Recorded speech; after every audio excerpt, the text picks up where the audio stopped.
Juan Becerra Costa. Juan, buenas tardes.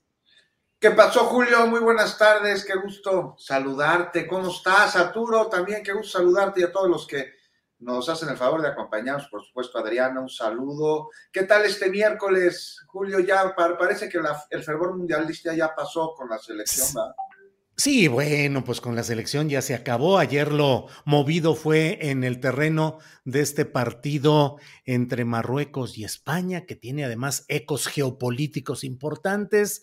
Luego Portugal, que le goleó a Suiza, pero ahí lo relevante fue que Cristiano Ronaldo estuvo en el banquillo, estuvo en la banca por los pleitos que trae ahí de vestidor con el propio entrenador Fernando Santos.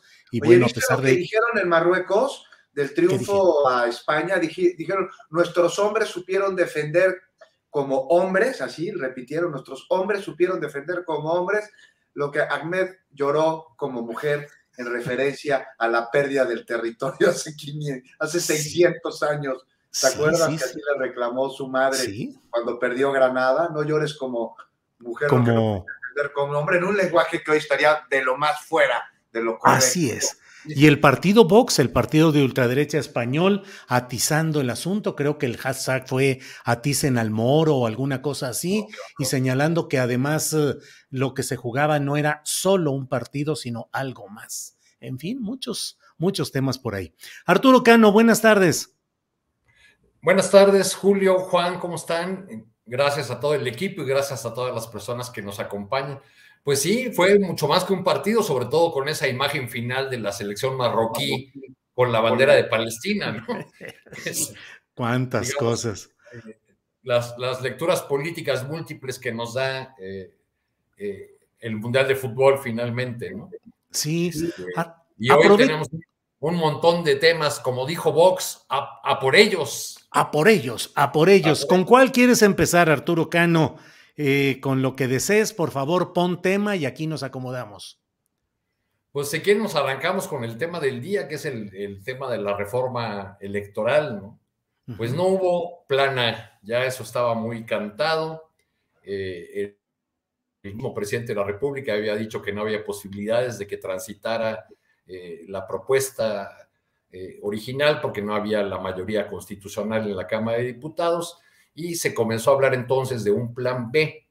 Lo que tenemos ahora, sin embargo, parece ser más bien un plan, ya ni sé, yo diría che, ¿Por qué? porque, pues, por un lado, porque atendió las demandas, las exigencias de la chiquillada partidista aliada de la Híjole, sí. 4T, del PT y del Verde. Entonces, el plan de la chiquillada y el plan chico, ¿no? También, entonces, el doblemente che, el plan, por lo que alcanza uno a ver en los primeros momentos, es un documento muy, muy extenso, pues hay algunos cambios que apuntan a la reducción de los gastos del presupuesto del INE, reducción de las oficinas en los estados, revisión de los sueldos, un ahorro de alrededor de 3.600 millones, ha dicho el gobierno. Luego precisaron por ahí el secretario de Gobernación que era una cantidad mayor, no los 15,000 que había señalado la 4T que se ahorrarían con la reforma constitucional. Yo lo que veo en esta reforma trato de ponerlo más adelante, a reserva de que vayamos viendo los detalles de la propuesta aprobada. No deja un buen sabor de boca, por otro lado, que sea una propuesta conocida durante un corto tiempo, conocida hasta el final, más de 300 páginas que no hubo tiempo de analizar ni de discutir. Pues la oposición se queja de eso, pero en realidad no estaba dispuesta a discutir ni analizar ninguna propuesta de la 4T al respecto. Entonces ya más bien es una postura para el debate, para el juego de palabras, para el cruce de acusaciones que se está dando en torno a este tema. Yo lo que veo como preocupación hacia adelante, hacia el 24, es ¿qué árbitro electoral va a resultar de todo este proceso tan accidentado de plan A, plan B, plan Che? ¿No quedará tocada el INE que resulte de esto, es decir, no equivale todo este debate a una suerte de descalificación adelantada de los resultados electorales del Híjole, 24. tanto así, Arturo. O sea, que desde ahorita se esté deslegitimando el resultado de 2024 con todos estos cambios. Pues yo lo veo como un riesgo real, o sea, la oposición con estas reformas va a tener un largo tiempo por delante para decir que esta propuesta de plan B o plan Che debilita la institución electoral, no le brinda las herramientas para poder conducir adecuadamente los procesos electorales y por lo tanto estarán en duda los resultados o la calificación que haga del proceso, ¿no? Entonces, yo creo que es un riesgo que no debemos de perder de vista en el escenario. Mira, con base en tus palabras, Eduardo Prado dice, no es lo mismo un plan Che que un Che plan. O sea, acaba siendo un Che plan. Pero bueno, vamos a preguntarle ahora. Nos podemos citar un soneto en Che como aquellos de Sor Juana que eran muy buenos. Pues, sí, bueno, aquí lo dicen igual, o un plan Che, Roberto Jiménez López. Veo que Juan Becerra Costa, ¿nos escuchas bien? Como que anda ahí con problemas su internet. Déjame ver. Juan Becerra Costa no está, no está bien su transmisión. Aprovecho. Se quedó pasmado, me parece, por ahí. Pues no pasaron. Es que tus palabras fueron tan duras que se quedó pasmado. Dijo, bueno, ¿de qué se trata? No, bueno, pues estamos viendo escenarios, ¿no? Que nos aporta, digamos, este cambio. Si quieres, ahorita regresamos con el tema, pero aprovecho porque esto quería yo preguntarte, porque tú eres un reportero que ha viajado por muchos países, entre otros de Latinoamérica, en procesos conflictivos, electorales, de toda índole. ¿Cómo ves lo que está sucediendo en Perú, donde ha sido destituido el presidente Pedro Castillo, en una pelea muy dura que se está dando en ese país?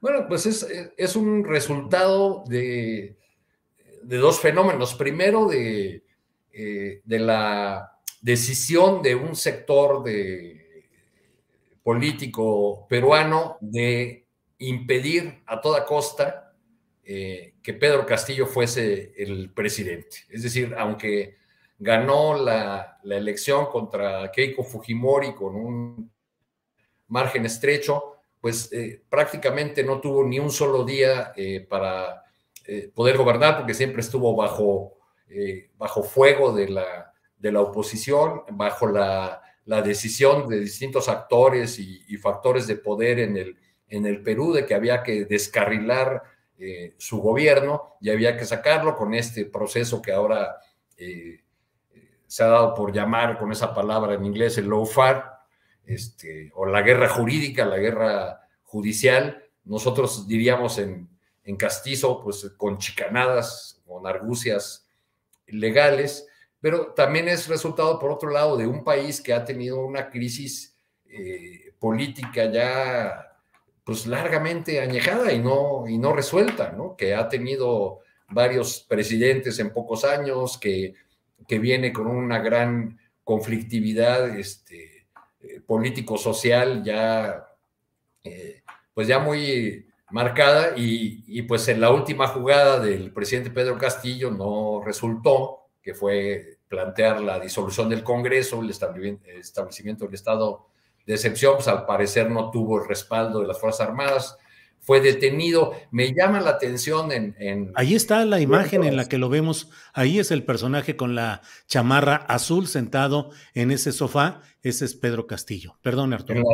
En las primeras noticias que salieron sobre este asunto, se empezó a hablar en cuentas de periodistas del Perú sobre la posibilidad de que llegara el presidente Pedro Castillo a las embajadas de Venezuela o de México. Sí. Bueno, y la cantidad de comentarios que se pueden leer en esas redes es impresionante, ¿no? Incluyendo aquellos que dicen, pues hagan lo mismo en México. Sí, así es. Arturo, bien, Juan Becerra Costa como había problemas de internet, nos brincamos tu turno, ya estamos aquí de regreso, pero creo que otra vez, pero ya está aquí Alberto Nájera, a quien saludamos con gusto. Alberto, buenas tardes. Hola, ¿cómo estás, Julio? ¿Cómo están Arturo, Juan y a todos los que nos acompañan? Yo también tenía problemas para conectarme, pero ya estoy aquí. ¿Me escuchan? Sí, sí, te escuchamos bien, Alberto. Gracias. ¿Los escucho bien? Juan, pues estaba pasmada la imagen, no nos escuchabas y pensábamos que habías quedado abatido ante los argumentos de Arturo Cano, que nos dice de los riesgos que podría haber en cuanto a la legitimidad electoral en 2024 con todos estos cambios de la reforma electoral o reforma o reforma, como dice Arturo Cano. ¿Qué opinas, Juan? Pues la reforma, el plan BCDFG. Sí, sí, ahí andamos con Julio. Sí, ahí se escucha, Juan. La Cámara de Diputados. No, yo sí los escucho. Bueno, adelante, sí. Sí, yo sí los escucho. Creo que es el programa, porque mi internet estoy viendo que está jalando bien. Algo raro está sucediendo. ¿No me ven? Sí, ahorita sí. Te vemos y te escuchamos, sí. Ok. No, pues les decía que sí. Sí, no, pues una situación con la que se repite la dosis de moratoria constitucional, ¿no? Que si bien no se dio con el asunto de las Fuerzas Armadas, en de seguridad, sí la vemos en dos reformas propuestas por el presidente, ¿no? La eléctrica y ahora la político-electoral, en un strike cantado, sabíamos que está pasando. No una reforma que a lo pues arrebataría el tener al árbitro electoral de su lado, como lo tiene dentro de su bloque, porque pues eso es, y cada vez más descarado, ¿no? De llamar la atención la autoridad electoral. No sé si vieron hace unos días, claro que lo vieron, la celebración de Murayama, ¿no? De Ciro Murayama, con respecto a que el próximo año, pues no va a haber ninguna consulta popular. Atención ante el cínico pronunciamiento con el que se festeja que no hay ejercicios de participación ciudadana por parte de quien tendría que promoverlos, organizarlos, en fin. Entonces, pues no se iba a atentar contra evitar esta normalización del régimen que se repudió en 2018, el cual forma parte, o sea, una representación clara de la falta de ética que vivimos en este asunto. Se puede ver, por ejemplo, igual que cuando Peña no entendía.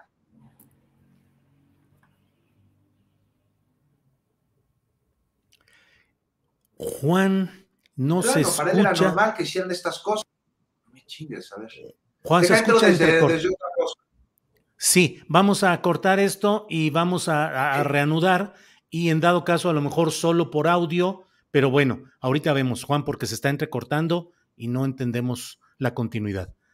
Alberto Nájar, ¿cómo ves el tema de esta reforma electoral, el plan B que dice Arturo Cano, que parece que se convierte en un plan ABCDFG y llega hasta la Che, porque la chiquillada, los partidos chiquitos, el Verde sobre todo, tengo entendido, pues impusieron ciertas condiciones que les permitan mantener la disposición del financiamiento, viabilidad electoral, en fin, una serie de privilegios para esa chiquillada aliada en este caso a Morena. ¿Qué opinas de todo este proceso que estamos viviendo, Alberto?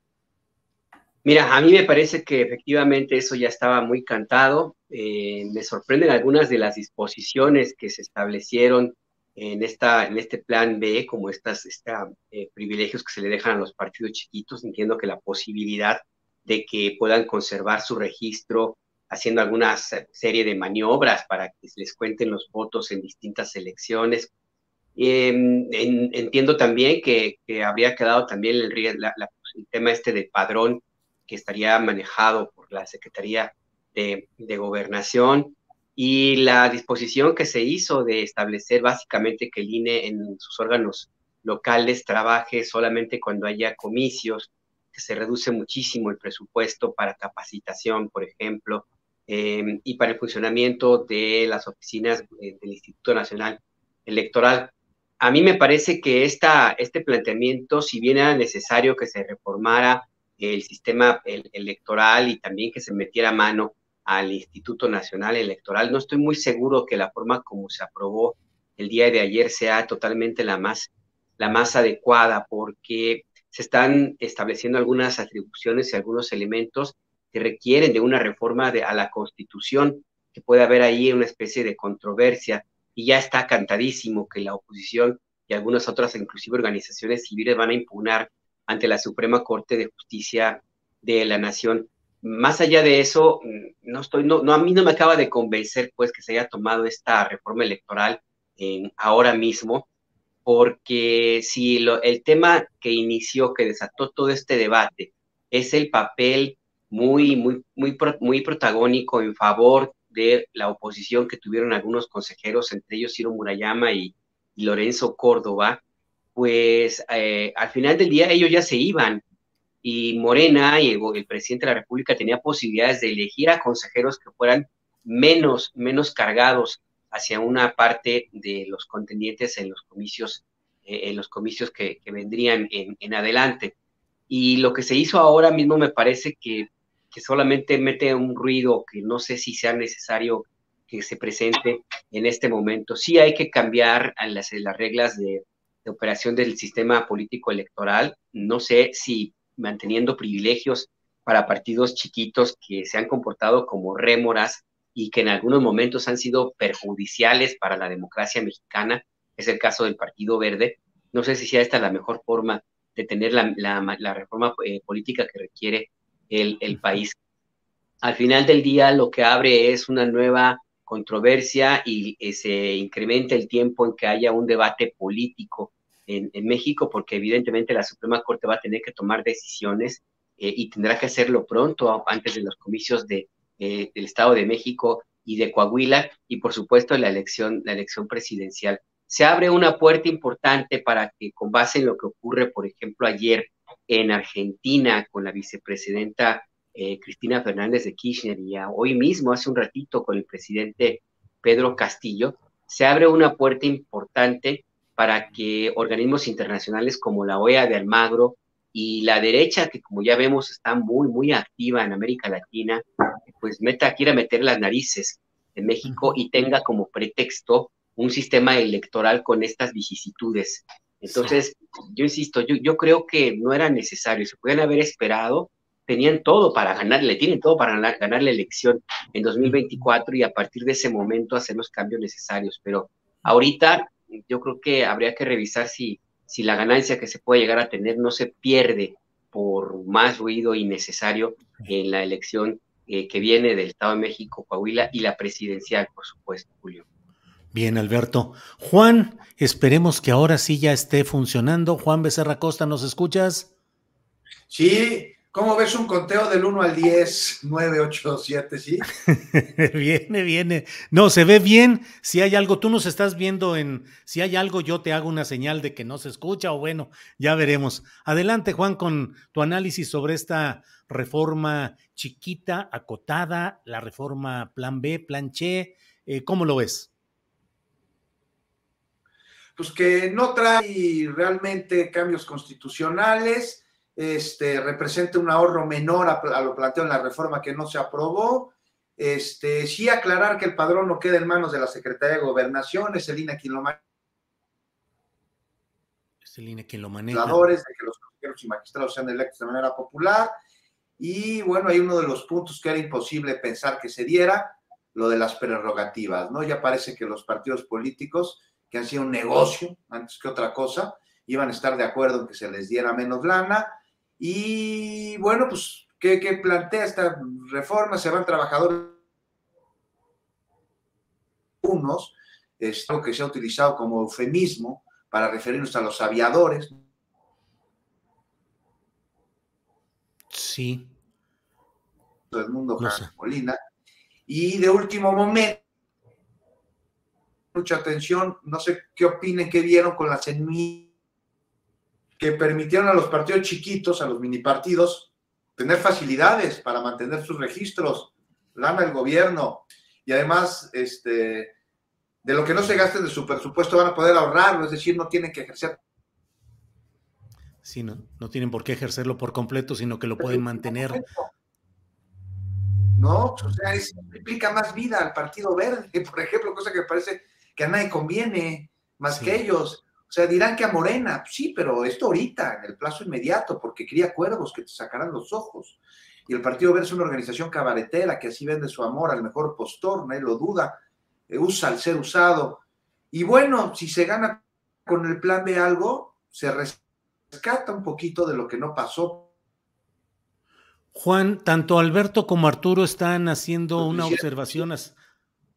Perdón, Juan, están haciendo una observación acerca de qué tan riesgoso puede ser que esta reforma, que es una reforma menor, pero pueda ser magnificada por los opositores para descalificar, deslegitimar desde ahora la elección de 2024 e incluso invocar intervenciones electorales o de observación extranjera que puedan enredar o complicar más las cosas. ¿Qué opinas, Juan? No sería algo de las puertas para que se pueda dar una situación de este tipo, y que pues habremos de estar pendientes.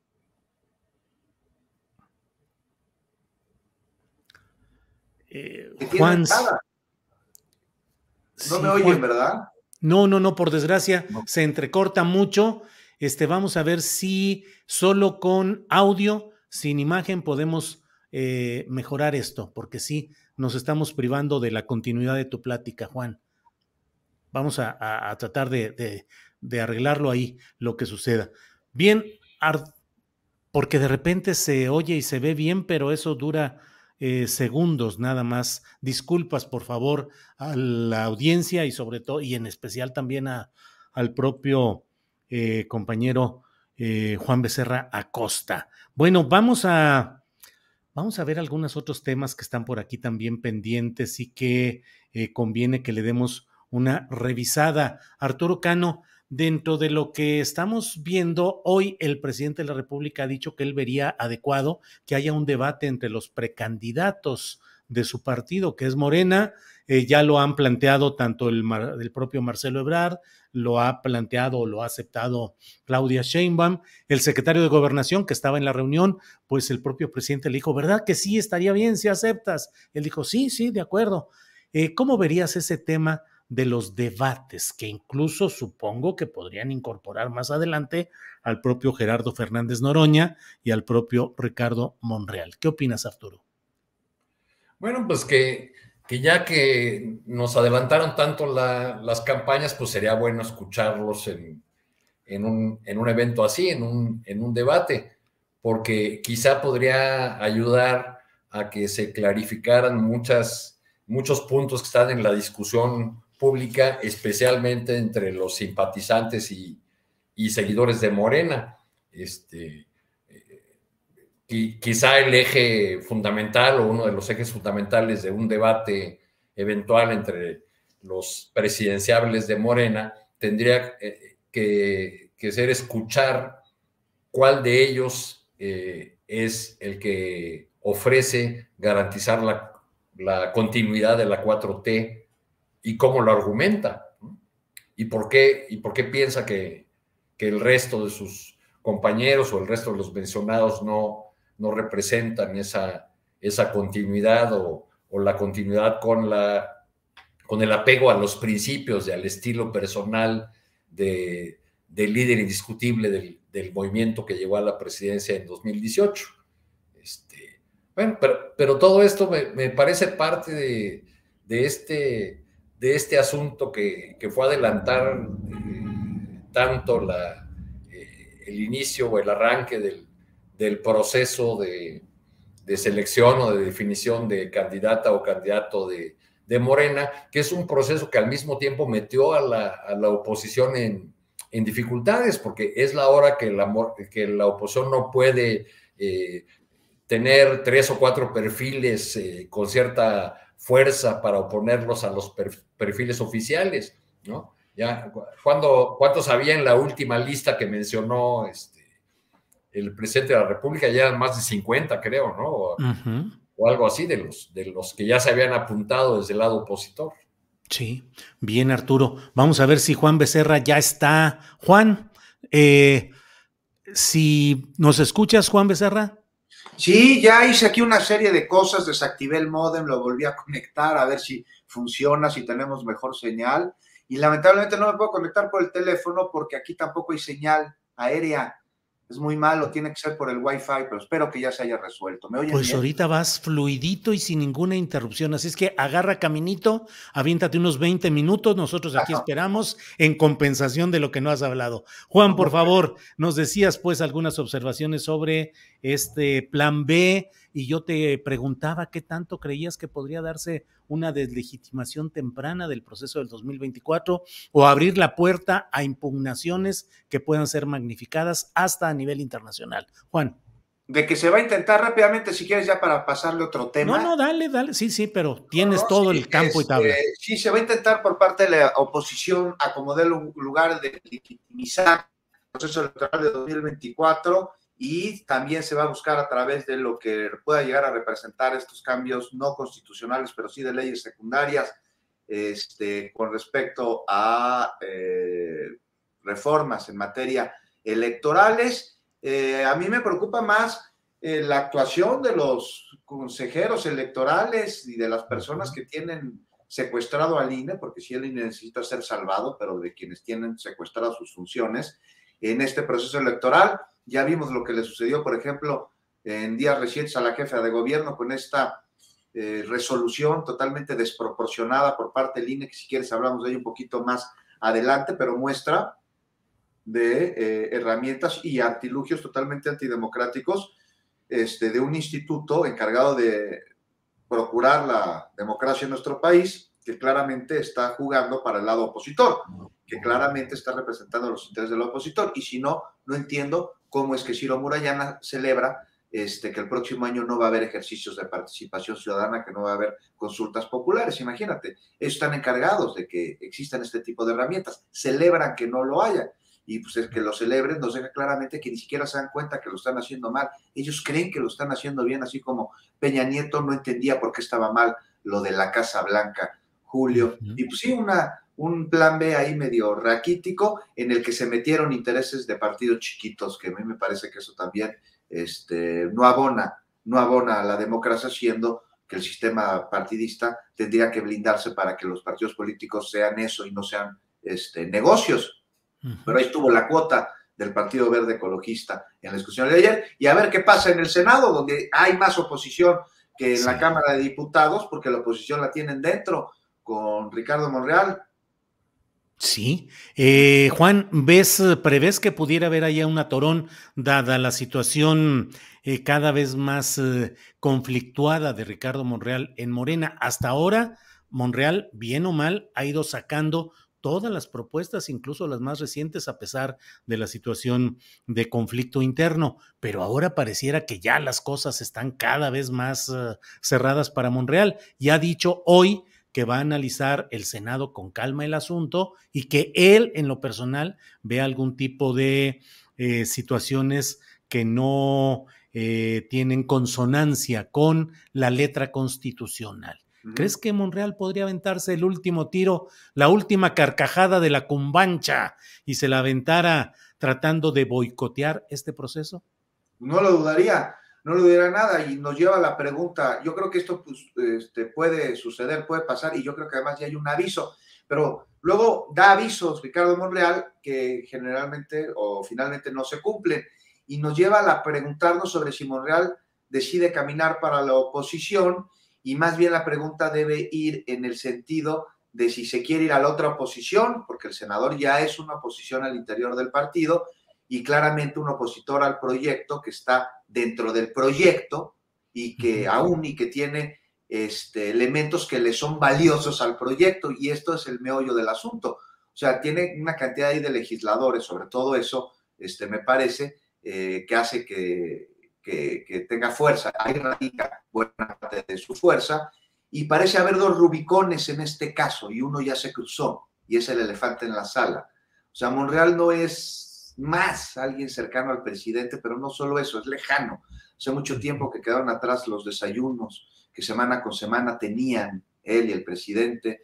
Desde las elecciones intermedias no se celebran, no se llevan a cabo, y esto no es asunto menor, porque no solo son los desayunos, o sea, el presidente no recibe a Monreal desde entonces, no se ven, y no olvidemos que Monreal es el coordinador de la bancada del partido en el poder en la Cámara de Senadores.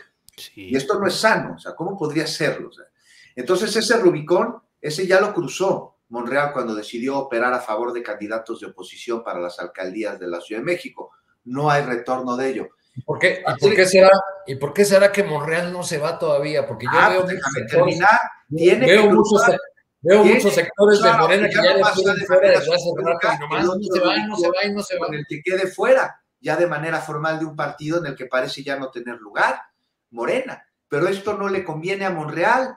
Ya lo habría hecho, Arturo. O sea, como amenazó que lo iba a hacer, dijo que diciembre le gustaba parirse y hasta lo cantó incluso y no lo hizo. El costo político sería enorme y tú lo sabes para él, porque se aliaron con quienes tanto repudio tienen por parte de que... ¿Y por qué le convendría a Morena? O sea, no le conviene a Monreal, de acuerdo, pero ¿por qué le convendría a Morena? Oye, no, a ver, déjame terminar. Mira, no le convendría, ¿por qué le convendría a Morena que se fuera a Monreal? Porque se quitaría un forúnculo de encima. ¿Por qué no le conviene que se vaya a Monreal? Pues porque tiene senadores que son afines a él, que van a impedir que pasen algunas propuestas ahí en el legislativo. Y Monreal no se va. Imagínate el costo de Monreal para él mismo en irse. ¿A dónde se va? A una posición por la cual se votó masivamente en 2018 para quitar.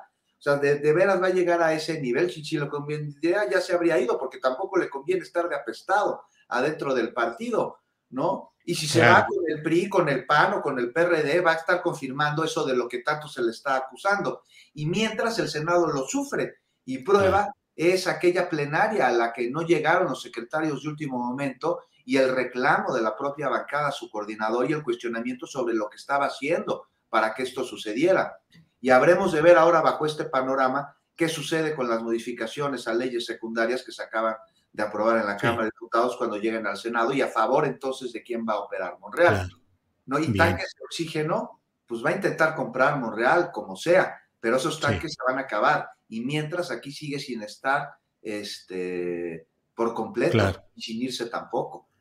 Bueno, pues ya hubo tiempo de compensación con Juan Becerra Acosta de los problemas técnicos que tenía. Arturo Lechuga Lozano dice que Juan le puso un gancho metálico al módem y una lata de Pepsi para que funcionara. Así es que bueno, Arturo Cano, el Movimiento Ciudadano tuvo una reunión, una convención nacional extraordinaria en la cual dijo que irán por sí solos al 2023 y al 2024 y abundan los comentarios en los corrillos políticos que dicen que la aspiración es tratar de captar disidencias de Morena. Particularmente se habla de que Marcelo Ebrard podría ser el candidato de MC y que a la gubernatura de la Ciudad de México podría ser justamente Ricardo Monreal. ¿Qué opinas de estas especulaciones de curso corriente ahorita en la grilla nacional, Arturo? Pues a Dante Delgado más o menos le ha funcionado mantener esta distancia del bloque opositor, cocinarse aparte, y es muy probable que sí le sea útil para cachar las disidencias de Morena. Ahí viene el tema de Coahuila, por ejemplo, donde a pesar de que el senador Guadiana está en todas las encuestas en los primeros lugares, pues parece que hay la determinación de hacer candidato al subsecretario Mejía. Entonces, ahí hay una posibilidad de que un candidato o que un personaje que no es aceptado en su partido o no es apoyado, pues se vaya. Pues recordemos Arturo, Guadiana, que además forma parte del grupo o la corriente de Ricardo Monreal, que fue quien lo destapó en Coahuila en un acto político y que yo lo entrevisté hace algunos días, una semana o 2 semanas, y dijo, yo reitero mi lealtad hacia Ricardo Monreal. Digo, también ahí está eso en el juego. Ricardo Monreal heredó una suerte de poder político que tuvieron otros coordinadores del Senado, ¿no? Manlio Fabio Beltrones y Emilio Gamboa, hicieron muchos gobernadores, porque siempre ha sido considerado el Senado en la escala local una suerte de antesala de la gobernatura.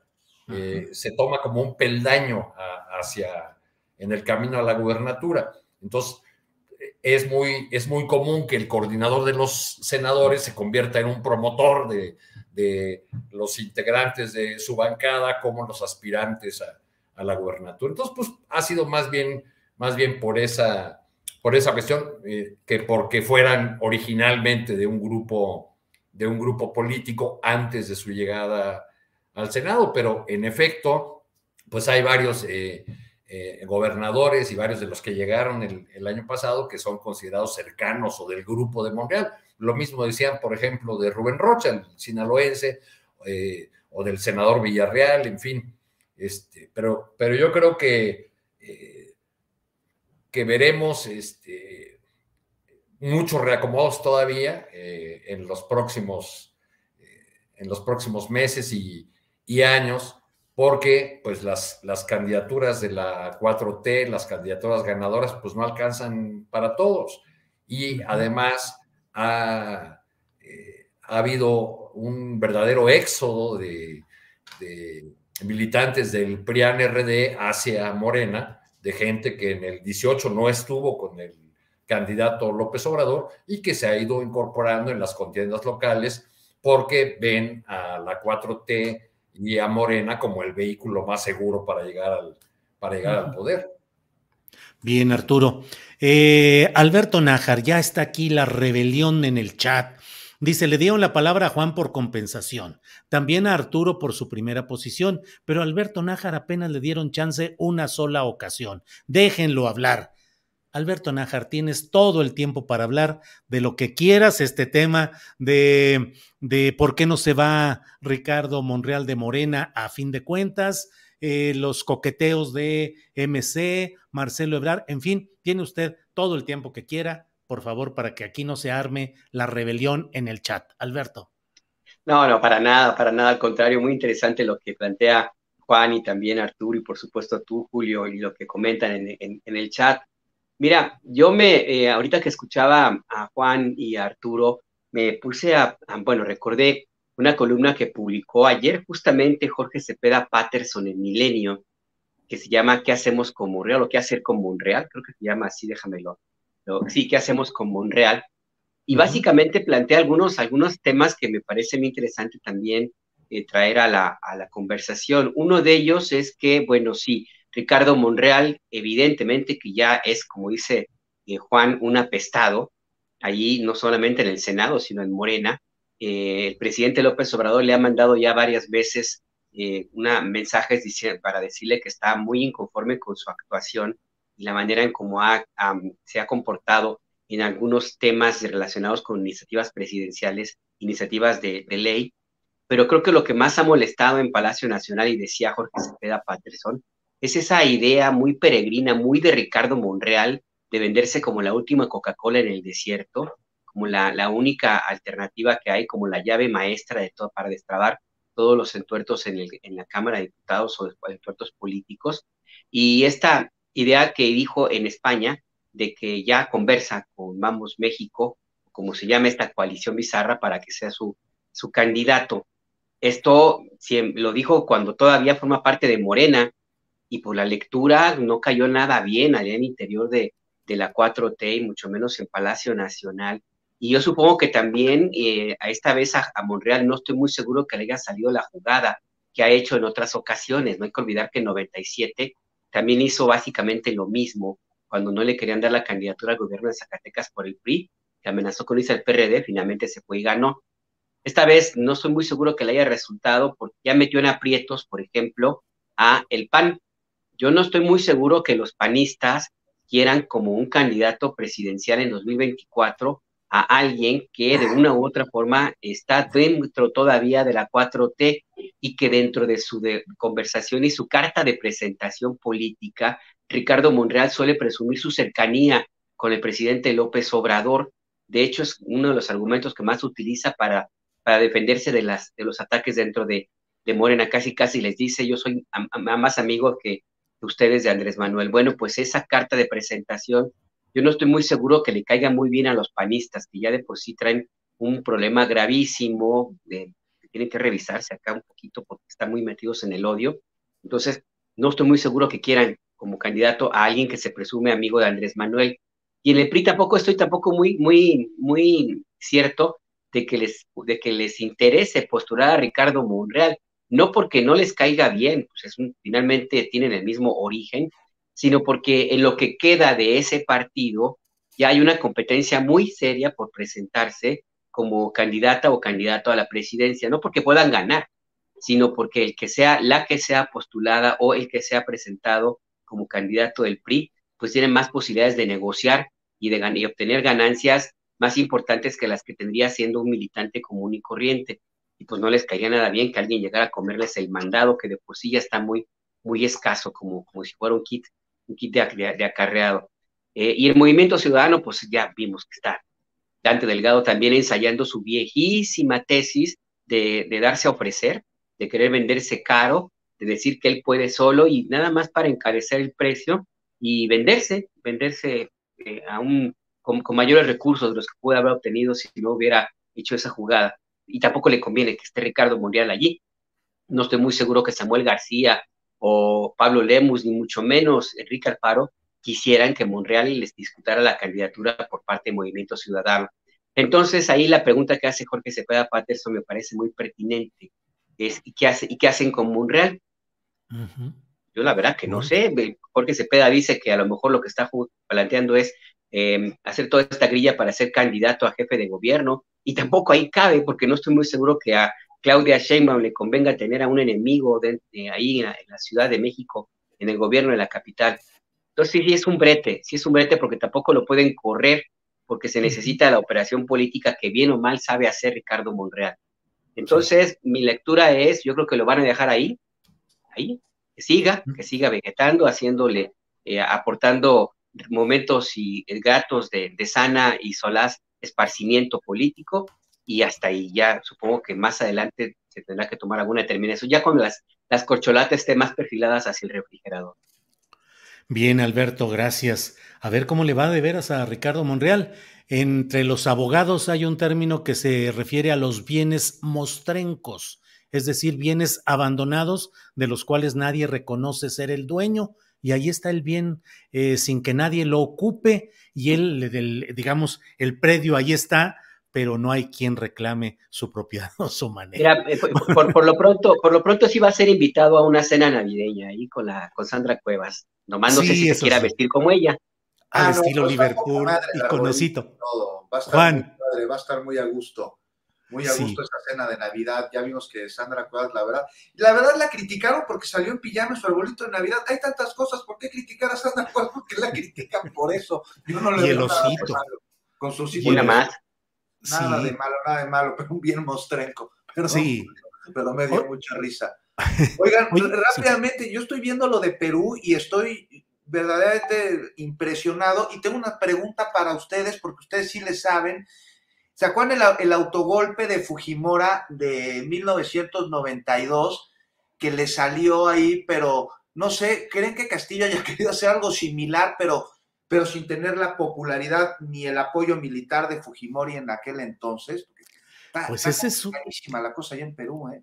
Sí, está caliente. En estos momentos está encaminándose ya la vicepresidenta para tomar el juramento. Dina Boluarte, que es la vicepresidenta. La mayoría de los miembros del gabinete renunciaron, de Pedro Castillo. Las fuerzas policíacas y militares no obedecieron, lo que calificaron como un autogolpe de Estado, porque Pedro Castillo hoy mismo, como que se tardó un poquito en eso, pero hoy mismo, a unas horas de que el Congreso Unicameral de Perú tomara la decisión de destituirlo, declarar vacante esa presidencia, él, Pedro Castillo, ordenó la suspensión de trabajos en el Congreso, la instauración de un estado de excepción y la reorganización de todo el Poder Judicial, entre otros temas, pero ya no le dio y ya está detenido en una prefectura policíaca, Pedro Castillo, junto con otros personajes de aquel lugar. Juan Becerra, ¿qué lecturas entender? Porque bueno, no deja de ser interesante ver cómo en México, y lo platicaba hace unos minutos con el doctor Lorenzo Meyer, pues cómo finalmente el proceso institucional en México pues sigue adelante con sus insultos, con ciertos descarriles oratorios, pero ahí vamos caminando. Pero ve lo que está sucediendo allá. ¿Qué tanto los cambios necesitan una base popular, que creo que no la tuvo plena Pedro Castillo, por un lado, y qué tanto los cambios profundos requieren ir congeniando y conciliando con los factores de poder para que no se te echen encima. Juan. No, estamos hablando aquí de unos escenarios totalmente distintos, ¿no? Los de Perú y de México, por donde la veas, desde el gobierno, desde la ciudadanía, desde las condiciones en las que se dan los hechos, y Pedro Castillo, pues asediado, ¿no? Por una crisis política que no supo manejar, que no supo enfrentar. ¿Cuántas crisis no se ha aventado en año y medio de gobierno, una detrás de otra y detrás de otra? Y a eso súmale un lawfare terrible, una guerra mediática en su contra, la torpeza del mismo presidente al enfrentar estas situaciones, acusaciones de corrupción, y luego, pues, la gota que derrama el vaso, ¿no? El sembrar el miedo a la población peruana, recordando, por eso me recordó inmediatamente lo que sucedió con Fujimori en aquel entonces, que se quiso dar un autogolpe, pero contaba pues con mucho más popularidad ciudadana y además con el apoyo de los militares, algo que Pedro Castillo no tiene. Esto fue en 1992, una situación 92 distinta a la que estamos viviendo ahora, y terminó absolutamente solo Pedro Castillo. Todo el mundo le dio la espalda, se ensoberbeció, se entercó, no tuvo ni la experiencia, ni las facultades, ni las acciones para poder enfrentar un país muy complicado, con una situación muy complicada, lleno de crisis a las que en lugar de resolver acrecentó, y a eso súmale la presión internacional, incluidos los propios Estados Unidos, que le dieron la espalda, incluso lo señalaron. La embajadora de Estados Unidos en Lima le dijo que revertiera su decisión, y bueno, restablecer el orden le pidió el Tribunal Constitucional a las Fuerzas Armadas, y ahí vemos el resultado. Dina Boluarte, pues la vicepresidenta, asumirá el cargo, si no es que lo está asumiendo ya, y Perú en una situación muy, muy, muy, muy complicada, pero muy, muy de aquel país, que no veo que se dé una situación similar en ningún otro de los gobiernos de izquierda del continente ni de la región, ¿no? Un rechazo generalizado al presidente pues me parece que todas las fuerzas políticas del país, al darse cuenta que se le fue de las manos la gobernabilidad. En México hay gobernabilidad, o sea, olvídate de entrada. Y al mismo tiempo que cae el presidente constitucionalmente electo, se fortalece el liderazgo de su contraparte, de Keiko Fujimori, una política cuya historia está marcada por la corrupción, ¿no? Documentada, probada, ha sido procesada por el asunto, y que además es hija de un asesino, de Alberto Fujimori, que heredó los casos de la Cantuta y otros igualmente horribles con su operador, ese siniestro llamado Vladimiro Montesinos, ¿no? Que está probado en distintos procesos, que impunemente asesinaron a opositores y a estudiantes y profesores universitarios. En fin, ese es el resultado de la polarización social y también de esta guerra ideológica que lleva a muchos sectores de nuestros países latinoamericanos a ponerse detrás de expresiones de la ultraderecha, como vemos en Brasil con Bolsonaro, por más irracionales y disparatadas que puedan sonar, ¿no? Ya yo a pesar de que han pasado varios días, no puedo superar esas imágenes de seguidores de Bolsonaro con sus celulares en la cabeza llamando a los extraterrestres para que bajen e impidan que Lula tome posesión. Así es. Bien, pues son las 2 de la tarde con 52 minutos. Tenemos tiempo para un postrecito de unos 3 minutos de cada uno de ustedes. Hay muchos temas. Lo que deseen, por favor. Alberto Nájar, postrecito. Mira, a propósito de esto de Fujimori, perdón, no hay que olvidar que Fujimori se dio un autogolpe de Estado y lo que hizo fue heredar un Congreso, una Cámara, pues un Congreso allí en Perú, súper potente, o sea, con una capacidad de destituir presidentes, que ya lo vemos ahora mismo, y bueno, no hay que olvidar que es una crisis que ya tiene varios años, Ha habido creo que 5 presidentes en los últimos 6 años. Y bueno, Perú tiene un tema de estabilidad política desde hace muchísimo tiempo, y sí coincido, no, nada que ver con lo que ocurre en otras latitudes, como es el caso de México, aunque algunos ya acá, y este puede ser el postrecito, aunque aquí algunos ya se relamen los bigotes con la idea de que por acá puede ocurrir lo mismo. O sea, andan tan deschavetados pues como el caso de este locutor, hombre, Pedro Ferriz de Con, que, híjole, yo la verdad que no sé qué les pasa. Yo creo que ahí, Juan, a lo mejor tú podrías tener alguna idea, pero yo creo que el odio sí te llega a afectar las facultades de raciocinio. O sea, llegar a ese nivel de ridículo pues está como complicado, ¿no? En Twitter no fueron pocos los que decían pues, que está medio complejo el tema, porque el más cuerdo de los Ferriz veía extraterrestres.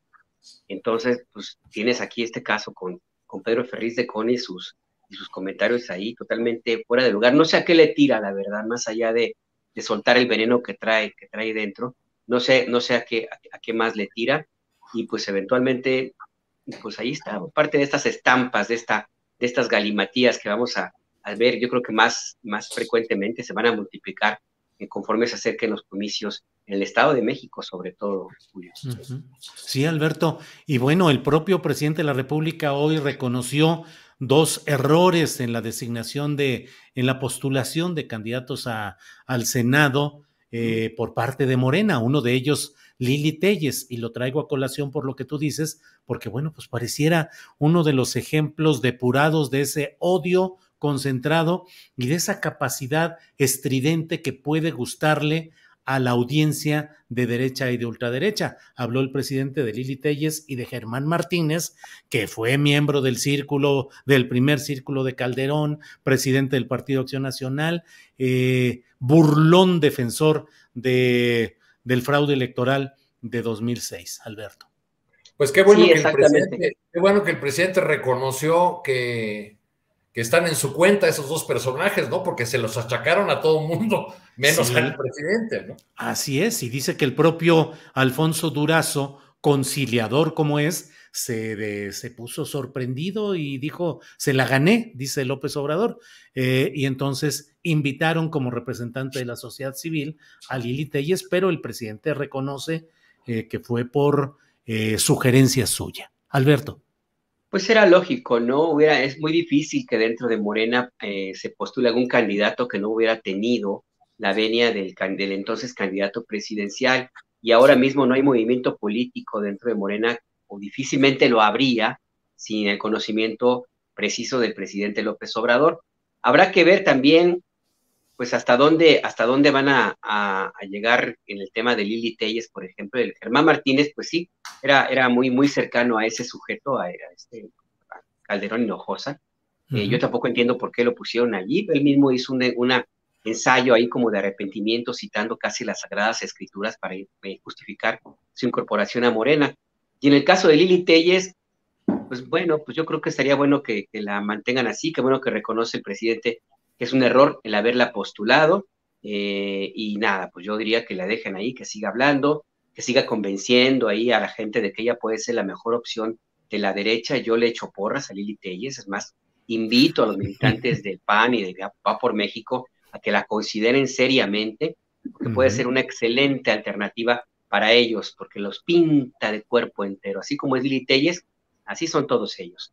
No se los necesitas recomendar, querido Alberto. Ellos se encargan solitos de meterla como cuadro. Imagínate qué tan flaca está la caballada. Sí. Ella suena como posible corcholata de la oposición, y qué bueno que sí se reconozca desde la presidencia que ese voto masivo por el que tanto nos llamaron a hacer llevó a Lili Téllez al Senado de la República para que sirva como experiencia para los próximos candidatos por representación y por voto directo, y que ya no nos traigan con pragmatismos que no tienen cabida en la transformación del país, impresentables, porque entonces pues sí está difícil que se dé este voto masivo. Este voto masivo que el presidente el otro día volvió a hablar de él. Volvió a decir que hay que apoyar al Ejecutivo con el Legislativo a través de las urnas. Y fíjate, Juan, lo que pudo haber sido una tragedia política aún mayor.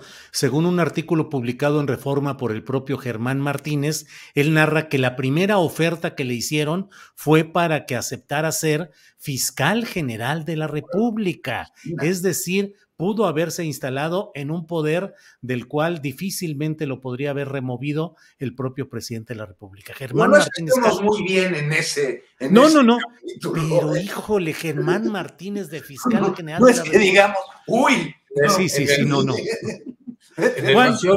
En el 18 yo supe además que fue uno de los poquísimos personajes que se reunió directamente con el presidente, con el entonces candidato López Obrador, porque esos acuerdos solía hacerlos Andrés López Beltrán, el hijo del actual presidente. Así lo dice en su artículo Germán Martínez Cázares, dice, uno de los hijos del presidente me buscó y platiqué con él, sí, Arturo. Platicó con él y Germán puso la condición de reunirse con Andrés Manuel López Obrador para ya tomar el acuerdo de aceptar ser candidato. Sí, pero pues mi postrecito, Julio, era espérate, porque si no nos van a regañar porque no estamos brincando a Juan Becerra Costa. Perdón.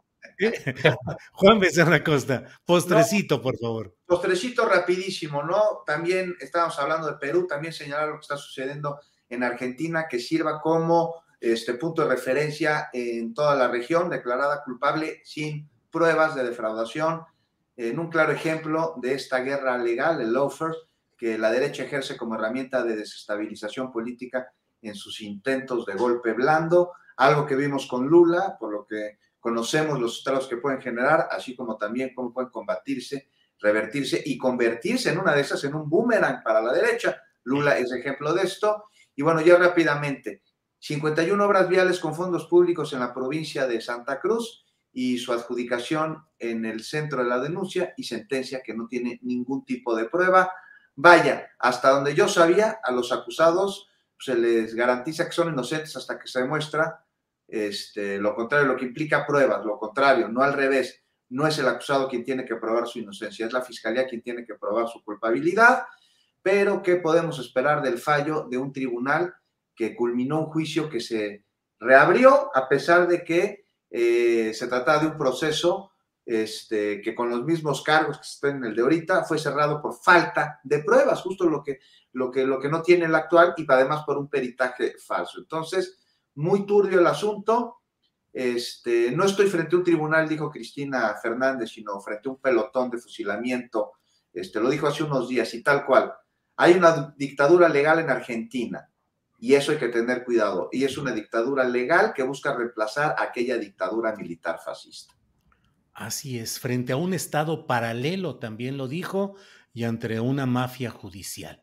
Juan, gracias. Arturo Cano, ahora sí le toca a usted el postrecito, el mero postre, porque ya es el mero último. Arturo, gracias. Pues para seguir con los asuntos de las sentencias, hace un par de horas la familia de Claudia Uruchurtu, esta activista de Asunción Nochistlán, Oaxaca, desaparecida en marzo de 2021, salió de la audiencia del caso e informó que han sido sentenciados los 4 imputados en la desaparición forzada de Claudia Uruchurtu, entre ellos Lisbeth Victoria Huerta, que era la presidenta municipal de Nochistlán, Oaxaca, y que habría ordenado su desaparición. Claudia Uruchurtu no ha sido encontrada. Esta sentencia es un paso a la justicia, pero en la lectura política hay que recordar que la ahora sentenciada Lisbeth Victoria pertenecía al grupo político del hoy gobernador de Oaxaca, Salomón Jara, quien siempre habló en su defensa. Recuerdo que dijo una frase unos meses después de la desaparición del activista, refiriéndose a Lisbeth Victoria, la ahora sentenciada. Dijo Salomón Jara, su único delito es la honestidad. A ver qué lectura hay ahora después de la sentencia. Así es, que es el entramado clásico, Arturo, de esas complicidades del poder político, de los candidatos a los gobiernos, con los cacicazgos locales que normalmente imponen su control, ahí sí, literalmente a sangre y fuego. Y lo sucedido allí en Nochistlán, Oaxaca, con Claudia Uruchurtu, es un ejemplo lamentable de ese poder de los caciques y los poderes locales para desaparecer a quien estaba exigiendo entrega de cuentas adecuadas del gobierno municipal, denuncia de corrupción, y simplemente la desaparecieron y sigue desaparecida. Bien, pues Alberto Nájar, muchas gracias, buenas tardes. Me quedo con la sensación como de que quedan muchos temas y cosas por delante, pero bueno, el tiempo se agota. Alberto, gracias. El tiempo se agota y pues sí, habrá que seguir en la conversación, Julio, porque no nos va a faltar, ¿eh? No nos va a faltar.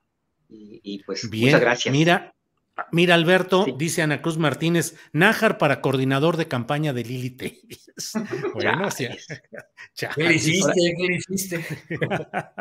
Ahora sí me la aplicaron, qué gandallas. Sí, te la aplicaron gacho. Juan Becerra Costa, gracias, buenas tardes.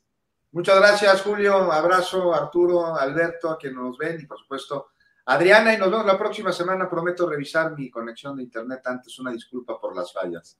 Y si no, el ganchito de ropa y el botecito de Pepsi o de Coca metálica, y con eso. Gracias, Juan. Hasta luego. Arturo Cano, gracias y buenas tardes. Muchas gracias, Alberto. Con Lili Telles, aunque te quemes, tú adelante. Sí, adelante, Alberto. Arriba y adelante. Muy bien. Arturo, Alberto, Juan, muchas gracias, buenas tardes, nos vemos pronto. Hasta luego. Gracias.